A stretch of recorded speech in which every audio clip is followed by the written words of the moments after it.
We've been looking at a scene from Saturday Night Fever. I want to establish something about John Travolta and your name and life. Okay. Because in Italian, your name is the past participle of the verb travolgere, which means to sweep away. Did you do that research? To overthrow, or if you happen to be John Travolta, the name means to take by storm. Have you ever considered the symbolism of your name? I've often asked my father and several Italians what my name meant, and everyone came up with a different answer. High voltage, a storm, something like that. No, it's a verb. It's from the verb, and it means to take by storm or overthrow. Oh, how fascinating. I love it. Do you? Yes. Imagine, John, if you changed your name.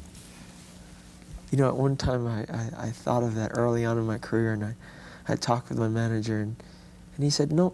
He said, I don't think you have to, John.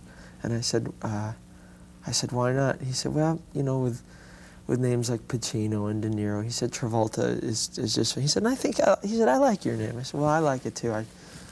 You know, because it would be changed to something like Travis, I guess. I don't know, but I'm glad I didn't. I'd rather like it. I think it's a great name. It's easy to say. Mm-hmm. It lingers. I want to say something to you because you said my manager, and we know that your manager's name is Bob Lamond. Mm-hmm. We know that Bob Lamond entered your life when you were 16 years old. Mm-hmm. And when someone asked you about believing in yourself or doubting your own ability, you said, I had a manager who every day reminded me that I was either going to be a very big star or a very important actor. How do you react to having become both so quickly? I'm thrilled. I mean, I was awfully. I mean, I remember the days when I'd say, "Well, Bob, you."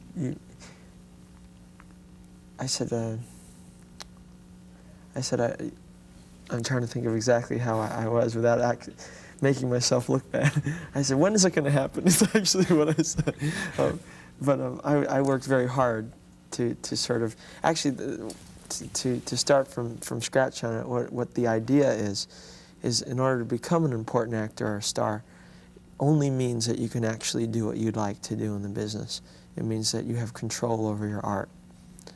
You can do the projects that you'd like to do. You can hopefully have the outcome of that project, and that's really what it means to me. And I'm thrilled that has happened, and it truly does now mean that I can literally choose the scripts that I'd like to do and what I would like to do in them. Excuse me. So that is what it means to me, and I am thrilled that it's happened, to answer your question. John, have you in the past 4 years ever sat down with Bob Lamond and said to him, what did you see in me when I was 16? Yes. And what did he tell you? He said, he told me that at age 16 because I said, why did you? Well, actually, he offered the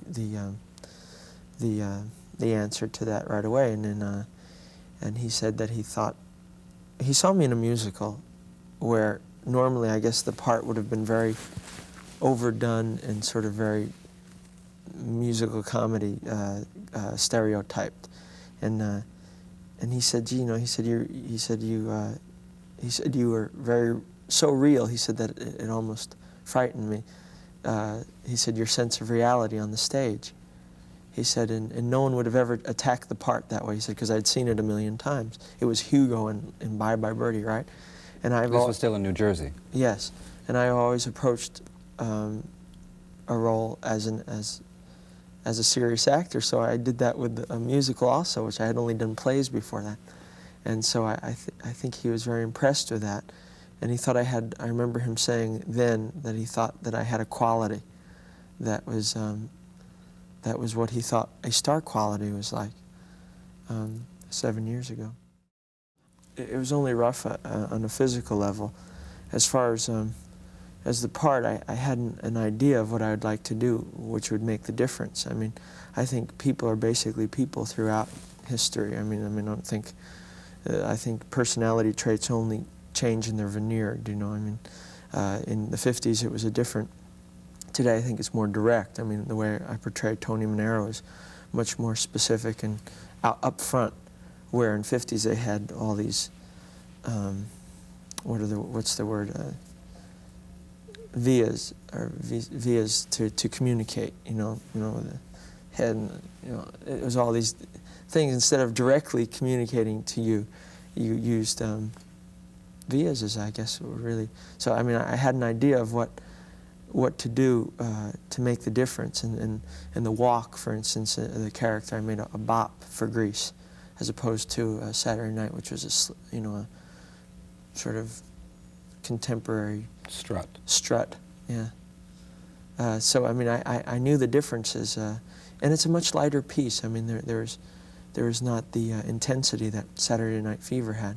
But as far as getting back to your question, to compare the two and to think if I made a connection to the both of them, I guess everyone says, gee, it's the same type of role.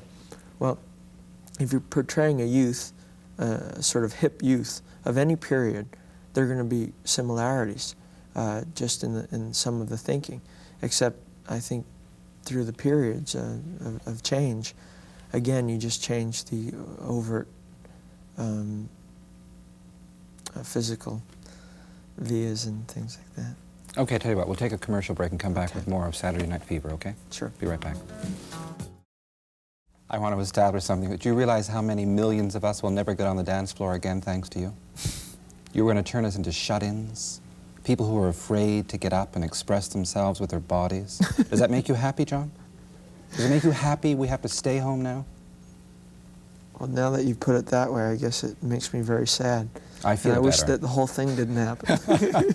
But they're really, anybody who loves to dance and loves to get up, we were talking about it here and saying, my God, and I was saying things like, he can't dance at all, it's lighting, makeup. And then I find out you spent 5 months of your life, talk about training, but the results are there. I think they're spectacular dance scenes. Thank you. But I want to ask you something, because you said that you had to, if I can use the right word, enforce your solo number on the producers of that film, because the premise of the film was that Tony was the best, but he had no solo. That's right. How did John Travolta enforce his solo in the movie? In the script, there was never a solo written. And I said, the partner dancing is fun and it looks great and everything, but I said, you'll never make the audience believe that he could, get the attention that he would be getting like he does in the film, or the way he can clear a floor, without some sort of history to it. So I said, I think you should show that. And I think it would be a sort of cop-out to just sort of fake that, like not really have him do it, just assume theatrical license to have him sort of, oh, well, he does dance, but we'll never see it, that kind of thing. And I said, I think you should have a solo. So I trained, excuse me, a long time, as you know, as we just said. And then when it came to shooting, there was a question whether I was going to still do that solo or not. And I said, look, I didn't train 5 months to just do the partner dancing. I said, I could have done that before. I said, I want to do what I worked on doing. So I had to enforce that solo. I said, first of all, it'll be of total benefit to the piece to do that. I said it'll be an exciting climax in the middle of the film, and I said it would just be awful if not to have it, and you'd show the audience that he really was the best dancer. So after a lot of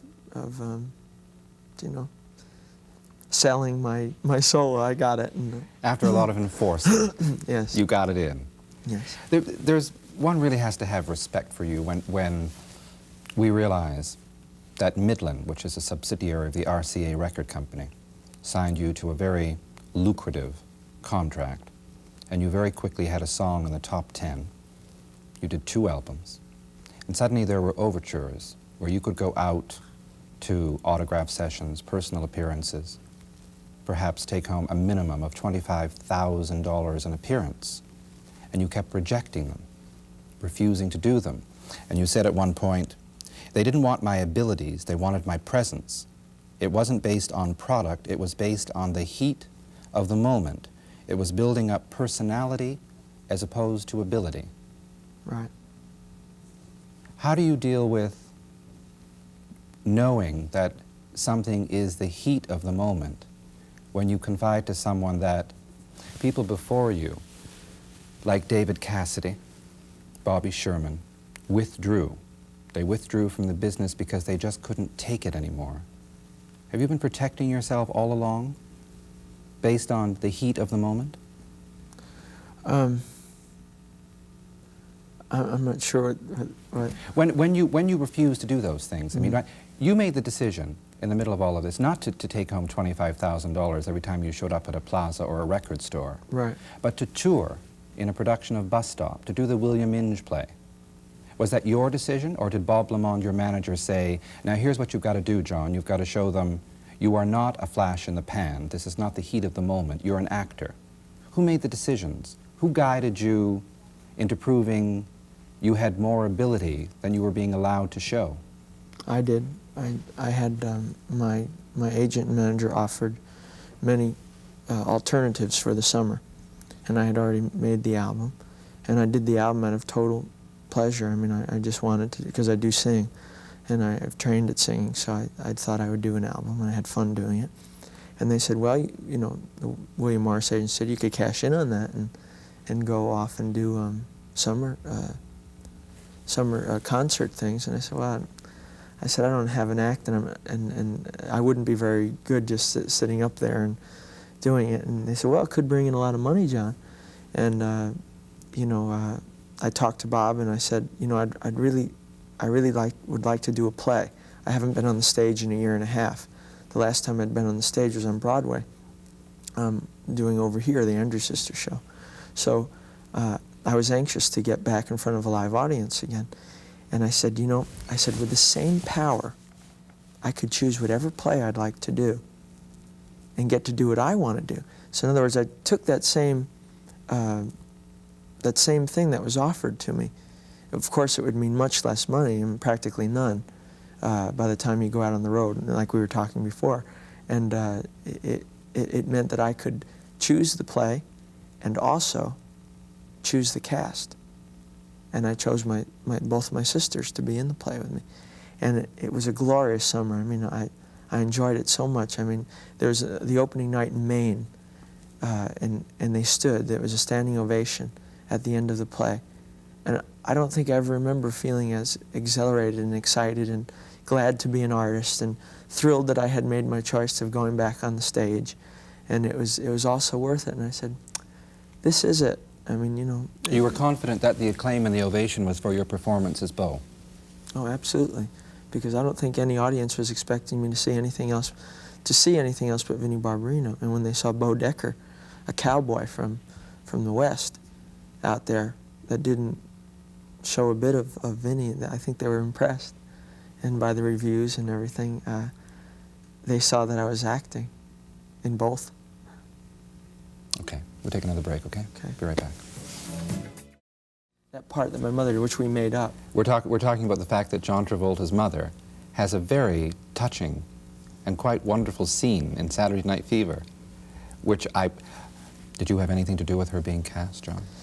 I'll tell you, I had her audition for my mother in the film, and she didn't seem quite right for that. But then they gave her a smaller part, which hopefully I had a lot of influence over. But it was exciting because she was as good or better than anyone else that could have done that part. I mean, it was very. I mean, I think anyone else that would have come in to do such a small sort of improv type of thing would have been rigid and stiff and maybe unbelievable, and she wasn't either. I mean, you know. Well, let's not put down all those years of training your mother had, plus the fact that she is a drama coach. Well, that's what I mean. That's why I don't think there was anyone better that could have done it. Do you know? I was very proud.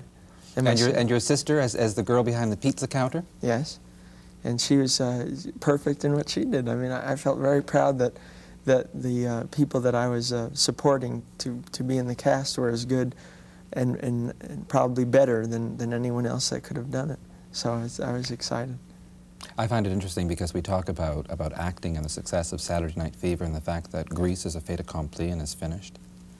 And suddenly the announcement that John Travolta at this point will co-produce his third vehicle, which is tentatively called Moment to Moment with Lily Tomlin. That's fast moving. Yeah. Co-producing. How did the project come about with Lily Tomlin? I saw Lily. I've known Lily for a couple of years, not well before this time, but I've always been such a big fan of hers. I mean, I think she is the absolute best. And I saw her in her Broadway show again, and I went backstage and I said, my God, I said, you are absolutely incredible. And I just said, if only I could do something with her. So I went back to Robert Stugart and I said, I just would think it would be the greatest thing in the world to do a movie with Lily. They offered Lily the movie. She saw Saturday Night Fever, went crazy over it, and said yes to doing a role with me. And I took that as probably the biggest compliment in my career. But John, did she ask you to dance? No, actually said she wouldn't dance with me because... you see what you've done to yes. everyone? And Lily Tomlin won't dance with you, eh? Well, there goes the big dance number from Moment to Moment, right. or whatever it ends up being called. Yeah, you know, it's sort of tentative. there was a big Mervyn LeRoy film called Moment to Moment. That's exactly the problem. They're trying to clear that. However, I may be one of the 3 people in the world who remembers it was so bad, so there may be a stigma.